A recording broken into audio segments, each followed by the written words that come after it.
नाजरीन, Pacific ocean में मौजूद ये छोटा आइलैंड है तो सिर्फ 22 एकड़ पर फैला हुआ, लेकिन यहाँ दुनिया के खतरनाक मुजरिमों को रखा जाता था। अल्कट्राज के नाम से फेमस ये आइलैंड समंदर में ही एक बहुत बड़े पत्थर पर बना हुआ है। इसी वजह से इसको दी रॉक भी कहा जाता है। एक तो ये आइलैंड दूर दूर तक ओशन से घिरा हुआ है, दूसरा एक्स्ट्रा प्रोटेक्शन के लिए इसके गिर्द 15 फुट ऊंची फेंस भी खड़ी की गई है। जेल सार्जेंट्स की 24/7 मॉनिटरिंग के साथ साथ, क्योंकि ये पैसिफिक ओशन की ओपनिंग में मौजूद है, तेज हवाएं और ऊंची लहरें इस आइलैंड को हमेशा घेरे रखती हैं।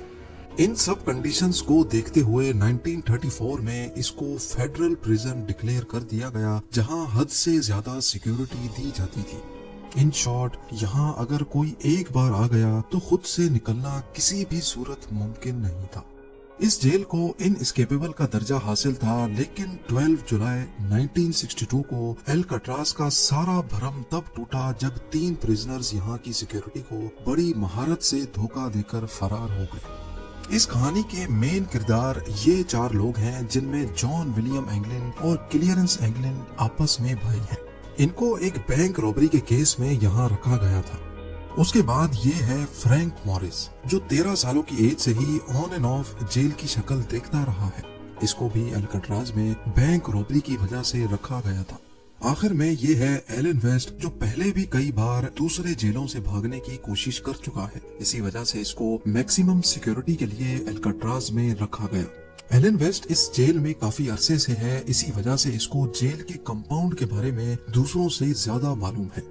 अल्काट्राज से भागने का आइडिया सबसे पहले 1960 में एलन वेस्ट ने ही अपने इन साथियों को बताया था। एलन ने जेल के ब्लॉक बी में एक लूप होल तलाश किया था, जहां से उनका भागना शायद किसी हद तक मुमकिन था। अब मसला ये है कि ये चारों लंच ब्रेक वगैरह में मिलते तो थे, लेकिन इनके सेल्स ब्लॉक बी में नहीं थे। ये चारों कोशिश में लगे रहे कि इनको ब्लॉक बी में शिफ्ट कर दिया जाए। खुशकिस्मती थी इनकी कि जेलर ने इनको ब्लॉक बी में शिफ्ट कर दिया, और वो भी एक दूसरे के बराबर में। इनका पहला टारगेट तो पूरा हो चुका था। चारों प्रिजनर्स एक साथ ब्लॉक बी में शिफ्ट हो चुके थे। अगले 2 सालों तक ये अपने अपने सेल्स के अंदर ही क्या खिचड़ी पकाते रहे, इसकी किसी को कानो कान खबर ना पड़ी। 12 जुलाई 1962 को रूटीन के मुताबिक सुबह के 7 बजे जेल स्टाफ तमाम प्रिजनर्स को उठाने के लिए निकले। असेंबली में काउंटिंग की गई तो इनमें 3 प्रिजनर्स मिसिंग थे।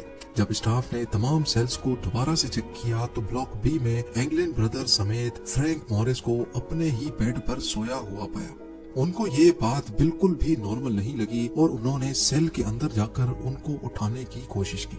इसी दौरान वो क्या देखते हैं कि तीनों सेल्स के बेड पे सिर्फ डमी हेड्स पड़े हुए थे। जी हाँ, वो तीनों भाग चुके थे और उन्होंने सोप, प्लास्टर और कंक्रीट के मिक्सचर से बना ये डमी हेड रख दिया था। इनमें से एक हाथ लगने की वजह से जमीन पर गिरकर टूट भी गया, जिसको इस फोटो में भी देखा जा सकता है। ये मंजर देखकर पूरे जेल स्टाफ के होश खता हो चुके थे।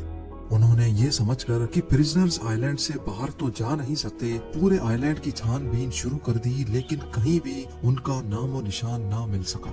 सबको एक ही चीज सताए जा रही थी कि इतनी हाई सिक्योरिटी में एक भी नहीं, 3 प्रिजनर्स भागे तो भागे कैसे। याद रहे कि इन भागने वालों में एलन वेस्ट नहीं था, जिसका असल में ये सारा प्लान था। इन्वेस्टिगेशन टीम बुलवाई गई और FBI को भी रिपोर्ट किया गया। ये देखा गया कि तीनों अपने सेल की दीवार में लगे छोटे वेंट को तोड़कर बाहर निकले हैं। हैरानगी तो तब हुई जब दीवार की परली साइड पर 3 नहीं बल्कि 4 सेल्स के वेंट डैमेज थे। जी हाँ, ये चौथा वेंट एलन वेस्ट के सेल का था, जो किसी वजह से अपने वेंट से बाहर निकलने में नाकाम रहा था।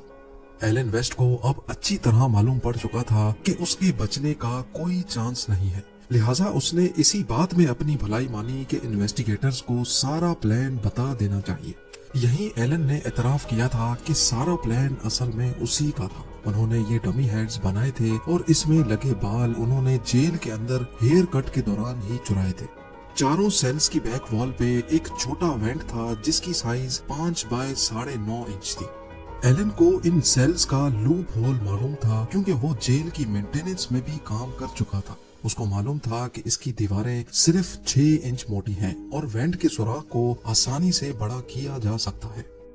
6 महीनों से चारों प्रिजनर्स मौका ढूंढकर इस वेंट के गिर्द सुराख करते थे। वो किचन से चुराए हुए चमचों की मदद से ये काम करते थे, जबकि आखिर में इन्होंने जेल के वैक्यूम क्लीनर की मोटर से एक ड्रिल मशीन भी बनाई थी। वो इस खुदाई को सीक्रेट रखने के लिए इसके आगे अपने म्यूजिकल इंस्ट्रूमेंट या फिर कोई सामान रख देते थे। ये सारा काम खास तौर पर म्यूजिकल आवर के दौरान किया जाता था, जब जेल ब्लॉक में काफी शोर शराबा होता है। वेंट एक कॉरिडोर में निकलता था जहां कोई सिक्योरिटी नहीं थी। यहाँ से एक ड्रेन पाइप सीधा ब्लॉक की छत पर जाता है, जहां वो अक्सर मेंटेनेंस के लिए काम करते थे। अल्काट्राज में प्रिजनर्स को बिजी रखने के लिए उनसे मेंटेनेंस का काम करवाया जाता था। ये चारों प्रिजनर्स भी मेंटेनेंस करने छत पे जाया करते थे और इस बहाने वो अपने भागने के प्लान के लिए हर छोटी से छोटी चीज का जायजा भी लेते थे। छत से वो एक और पाइप को यूज करके नीचे उतरे और फिर आइलैंड की 15 फुट बड़ी फेंस को टॉप कर भाग निकले। उन्होंने अपनी सारी तैयारी पूरी कर रखी थी। रबर रेन कोट्स को जोड़कर अपने लिए एक इन्फ्लेटेबल राफ्ट भी पहले से ही बना रखी थी। ये रेन कोट्स जेल एडमिनिस्ट्रेशन की तरफ से ही दिए जाते थे, जो वो बहाने बहाने से इकट्ठे करते जा रहे थे। इसके अलावा रेन कोट से ही उन्होंने अपने लिए लाइफ जैकेट की तरह कोई चीज भी बनाई थी, जो कि राफ्ट के काम ना करने पर उनको पानी में डूबने से बचाएगी। पर एफबीआई के लिए असल सवाल अभी तक यही था कि भागने वाले प्रिजनर्स अब कहाँ हैं। उनके चौथे साथी एलन वेस्ट ने बताया कि प्लान के हिसाब से इनको सबसे पहले अल्काट्राज के नॉर्थ में एंजल आइलैंड से गुजरकर मेन लैंड में उतरना था, जहां सिक्योरिटी ना होने के बराबर होती है। वहां से इनको एक गाड़ी और कुछ कपड़े चुराने थे। अल्काट्राज के गिर्द सारे मेन लैंड्स पर छानबीन की गई, लेकिन कहीं से भी चोरी या रॉबरी की कोई रिपोर्ट नहीं मिली।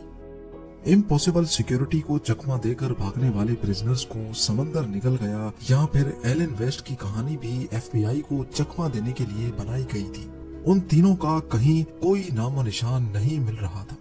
ब्लॉक बी की छत पे मौजूद फुटप्रिंट्स, जहां ये सारी चीजें बनाई गई थी, वो सीक्रेट वर्कशॉप और जिस पाइप पर लटक कर वो नीचे उतरे थे, उस पर पैरों के निशान देखकर ये तो वेरीफाई हो गया कि एलन वेस्ट की कहानी झूठी नहीं है।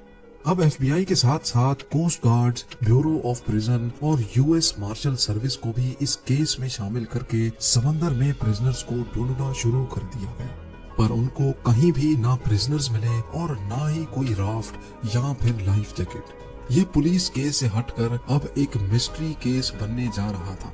अगले 4 दिनों में कोस्ट गार्ड्स को तैरता हुआ लकड़ी से बना एक पैडल मिला, जो कि माना जाता है कि उस राफ्ट का ही पार्ट है।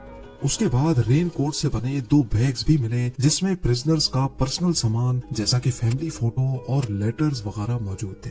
इससे ये अंदाजा लगाया गया कि तीनों प्रिजनर्स जिंदा मेन लैंड पर नहीं पहुंचे, क्योंकि ये आइटम्स ऐसे हैं जिनको कोई भी प्रिजनर आसानी से नहीं छोड़ता।